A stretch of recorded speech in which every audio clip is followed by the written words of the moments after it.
having a look about what's being said about the future of work, I've just kind of highlighted 4 sort of industry reports, I guess. So these aren't peer-reviewed journal articles. These are sort of the industry's take on where we're headed with the future of work. So tomorrow's digitally enabled workforce report was put out by, I think, Data 61 from CSIRO back in 2016.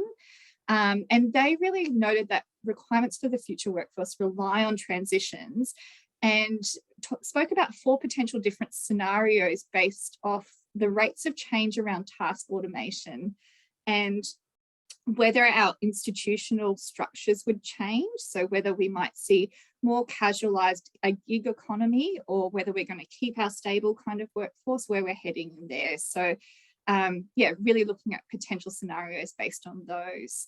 In 2019, the Future of Australia's agricultural workforce came out, and again, sort of used that 2 different sort of axes to look at different scenarios for what our workforce needs could look like. But these were based on advancement of technology and uptake of digital agriculture and regional development. And you can see now regional development is really in the spotlight around the need for improvements to our infrastructure and what that will mean for attracting and retaining workers to regional Australia. We've also had a look at the agricultural innovation report around growing Australia's future that focused a lot on entrepreneurship and what is needed for us to really become an innovation system. So, you know, prioritising collaborative knowledge networks to enable tech adoption and ensuring that there's that effective leadership required to enact that innovation vision. And then after the research was finished, so this project took place between 2017 and 2020, the National Agricultural Workforce Strategy came out right at the tail end of us writing up the report. And I was so elated to see this statement there that prioritising technology over capability development is really putting the cart before the horse, because I feel like a lot of the conversation around the future of work is fixated and focused on technology, but that's not the only thing for us to consider. And in fact, people are at the heart of that future of work. There's a few things in that report around, you know, the changes we're seeing being undertaken in agriculture. So digital agriculture is being adopted. There is a growing demand for both management and non-management workforce. We're seeing changes in our farms. So we're seeing an increase in corporates or corporate-like family farm structures. And what that means is there's an increasing professionalisation of our workforce too. So sometimes people will look at ABS data and statistics that say there's a decline in our agricultural workforce requirement needs. But what is actually changing is perhaps some on-farm workforce is getting smaller, but we're seeing an increase in the professionals that service, or what we call allied professionals, that contribute to our farming businesses. Skills are changing, and this is not just about digitalisation, it's about changing community standards, you know, that being able to communicate and connect with people around their food and their fibre, being able to tell the provenance of things. All of those changes are shaping what kind of careers we need in agriculture. And certainly lifestyle factors and diversity, equity, and inclusion are absolute priorities that need to be addressed to attract and retain our workforce for the future. So all of this is being talked about, and I'm really excited that within CRDC, these are certainly being prioritised for research projects over the coming years. So how do we think about what the future of work means for our workforce? When I first started doing this research project, I thought I was going to come out with a list of technical skills that we would be looking at that we needed to be filled for our workforce. But over time, my question really changed to what skills do we need to shape and adapt to the future of work in the cotton industry? And I just want to give a shout out to all the career development practitioners out there, because career development is absolutely central to any conversation around the future of work. We are experts in transition, helping people understand their transferable skills and how they adapt and change. And our ability to unlock that in people is what's going to drive innovation and influence the future of work. So the aims of our research were pretty big. So we wanted to look at that technology and acceptance and adoption piece, but really understand workforces' experiences of transition, what happened when it actually came in. We looked at entrepreneurial behaviours, but I also wanted to have a look at that intrapreneurship, that idea of how do people shape and change a business from within their roles?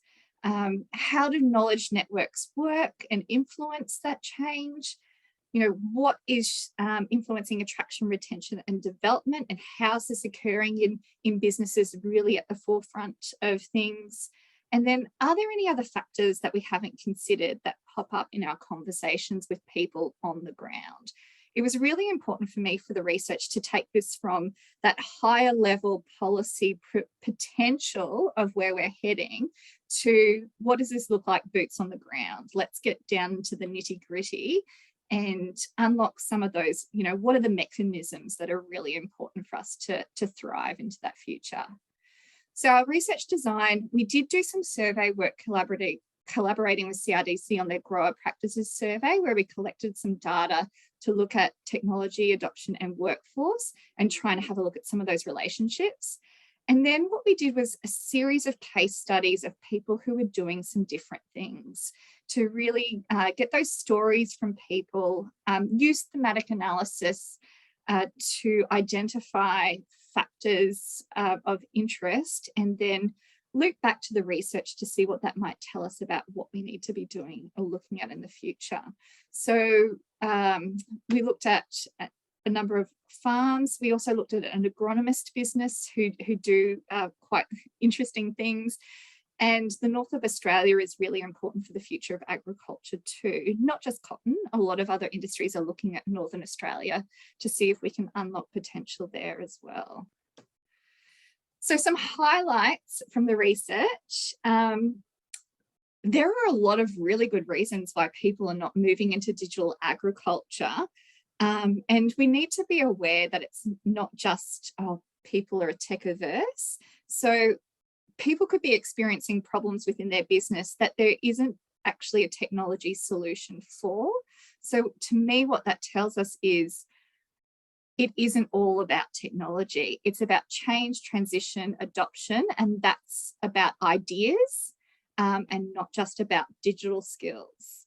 But having said that, with digital agriculture, certainly growers who see the usefulness of automated solutions are engaging in the process. They may be confronting ease of use barriers to implementation. All our growers we interviewed really highly valued their workforce. So 95% of growers spoke about wanting their workers to be a valued part of their business. And that meant with the changing nature of work, they were really looking at ways to kind of retain their core workers to the best of their ability. And we interviewed people while they were going through drought. They were trying like mad to hang on to their core workers. Where it might be changing is they'll be bringing in automation to try and cut out that seasonal workforce or transient workforce. So there'll be less jobs there. But then, of course, what happens is we see the onflow to support services and needing, you know, skilled mechanics and skilled service providers in the regions as well. What I found really interesting too was that it's the age or stage of life that growers are at that might influence their consideration of automated solutions. So there's always this kind of narrative that, you know, older people are tech adverse because they're not digital natives and things like that. But when we had a look at it, all age groups were comparable to our 65 plus growers. The only ones that differed were those who were aged between 20 to 34 years. That group, they might be more likely to consider technology, or those aged between 45 to 49. Now, the narrative or life story around those groups of people are they're either young people who are potentially returning to a farm. So majority of our businesses in cotton are family farming businesses. So they've gone to university, they've got a qualification, they're coming back and bringing new ideas. And those who are 45 to 49 have children who they're considering bringing into the business, and they're thinking about succession planning and how they want to set their business up for the future, for that future generation. So I think that's really interesting to point out that lifespan, life space kind of perspective that we have in career development and understanding how work fits in with people's lives, we can see that playing out here. In our case studies, we really drew on, what were those orientations, traits, abilities, skills that were driving change? So, we see openness to experience coming through, curiosity, a willingness to challenge the status quo. Then those who are really sort of high innovative environments, we're talking about, having a lot of humility. Even when they had possessed considerable expertise, they were open to learning from others. And then again, layering on top of that, those who are real entrepreneurs at the cutting edge, have those mastery goals, creativity, risk tolerance, strategic thinking and collaborating with outsiders, looking for the win-win, and a real solid understanding of the high transferability of skills to the industry to bring in new talent. Transformational leadership was absolutely essential to bringing people along the journey of change in workplaces, as was understanding the job demands of workers and ensuring the human aspect of work was not lost in the use of technology. So you can't just introduce a technology and not keep up that communication channel. So some people were using Trello and job lists to get things done, but they were still needing to make sure that they kept, chatting on the phone about it. How are you going with it? It wasn't replacing the human aspect on farm. In fact, it was potentially amplifying how essential that human aspect of work was in those workplaces. And that was really highlighted too when technology increases the transparency of work. So what you're doing can be monitored and looked at, and we have all of that data. It's really important that workers feel trusted and valued. That, if something goes wrong or they're not doing it completely right, it's not going to be a punitive reckoning.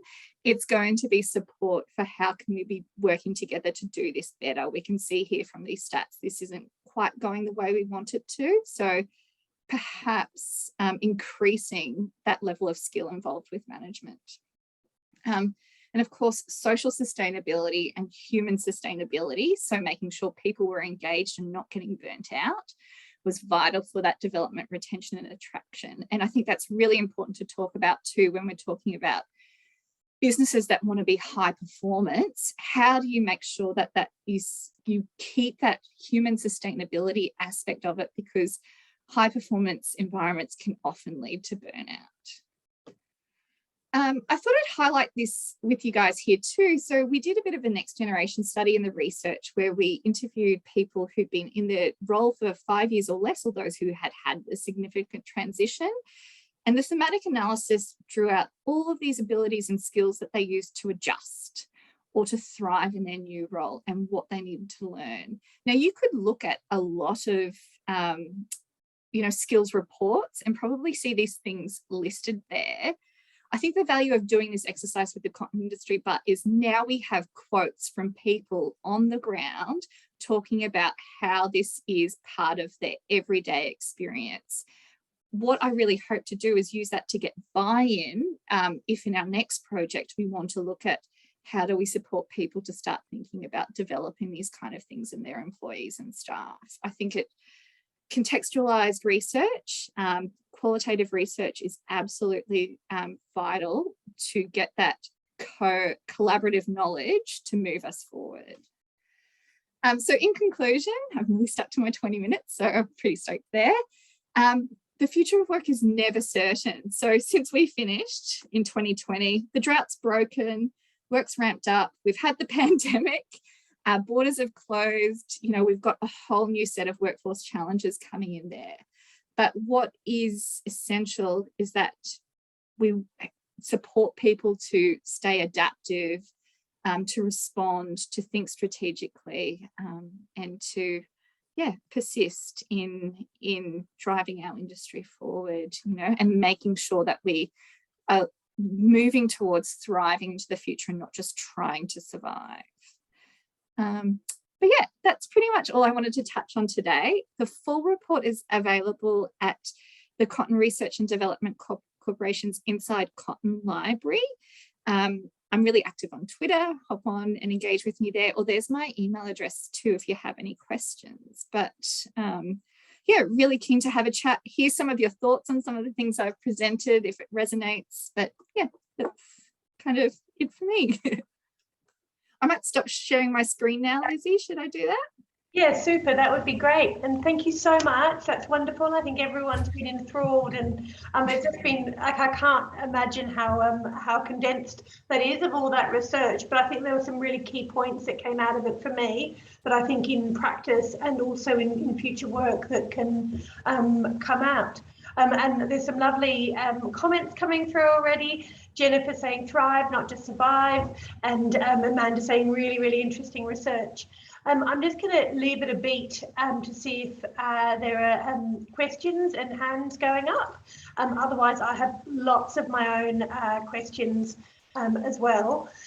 So I might just kick off before anyone comes up with their hand. Of saying, I thought that skills lists were really interesting, and I thought that was interesting. You were saying about, you got the quotes of how they, how the skills sort of acted in practice in the cotton industry and in agriculture. What was your big takeaway about how sort of looking at it in context was different? I think what stood out to me is like just how not different it is potentially. Do you know what I mean? That these are, I think we often think about agriculture as being very different to our office environments or teams in other circumstances. But I guess what it shows us is that transition at work is transition at work. And that's as true of agriculture as anywhere. In fact, I think there's probably more lessons that we can learn from agriculture because they are constantly changing anyway. They're dealing with, no two seasons are the same. They're always being challenged and having to adapt in some way. And I certainly saw with the pandemic parallels between how growers survive drought and maintain optimism when there's so much uncertainty around what's happening with work or their lives. Like a lot of what we, could look at to get through that pandemic, we could learn from that workforce. Yeah, no, that's fascinating. And I was thinking that in terms of the affect involved, because I think sometimes in different, the future of work can feel quite over-encompassing and people find a bit frightened by it. But it seems like the engagement was sort of relatively straightforward in how we're going to deal with that. Is that right? Do you think there's a resilience there that kind of prepares the agricultural industry for the future of work, as not seeing it as like a sharp shift, but as a slow trend and change? Yeah, and I think that is potentially because the industry is really driven by STEM, so science and investment in research. So just to let people know, every cotton farming business that grows cotton, whether you're a sole single operator to a huge corporate, pays a levy on each bale of cotton that they get ginned that goes into a research and development fund. So every grower is essentially investing in their future of work through that research. And so there has been this culture of continuous improvement that has really been developed there. And there is a huge value put on that sort of activity. And I think because of the constraints of nature, farmers at the cold front of climate change and things like that, there is this appetite to continue to look to how do we do things better, more with less? How do we make sure, and they're multi-generational businesses as well. So there's naturally that desire to make sure that they're as sustainable as possible, leaving the farm in better condition than when I got it is often the sentiment or the quote that I'm left with from growers. Yeah. No, that's really interesting, and I'm still watching the questions, so anyone do feel free to put your hand up or type in, but I'll keep going as long as I can. But so I'm interested in the kind of idea, because I think that we have, or there has been traditionally some kind of idea of difference between research and practice. I know there's a lot of work in sort of manufacturing and also in the tasting in Victorian taste, particularly about an applied research focus. And it sounds like cotton industry is really living that and sort of able to think about that continuous improvement as applying kind of research to action. Do you feel like there's a more seamless integration because of that STEM engagement? Look, I think it would come from the fact that these are really complex businesses. And so when I came into cotton, the first thing I heard was, what is the return on this investment? So there is a real desire to make sure what is being done is useful, and it's going to lead to practice change, or it is going to serve the grower community in some way to help them move their business forward. So yeah, I think there just is that culture there that is looking to apply that. The research has to be applicable because of who our stakeholders are. So that's brilliant. I'm not sure if you can see, but Amanda's asked a great question. She says, Nicole, do you think there's a level of understanding and acceptance of change and transition because of the multi-generational nature of the businesses? Yeah, I do think there is. Although, like, having said that, we did do some qualitative research, like where people are not looking at adopting technology. And one of the quotes was like, I'm a Luddite. I'm quite happy with the status quo. I don't want to change. So, like, I think, you know, we deal with the same challenges that other industries do, in that change is requires high amounts of energy and motivation. And if people are emotionally or tapped out, or their well-being perhaps is not optimal, like it was during some of the times that we were asking questions, that perhaps they are not, like, change is the last thing on their mind at that point in time. But I do think broadly, because of this, I think it's more the seasons too than just the multi-generational nature of businesses, because they can be, we know with mentors, there can be sometimes that attitude of like, I want to tell you how to do things right my way. So I think it's the change and transition comes because seasons are changing, and that huge natural element associated with everyday work.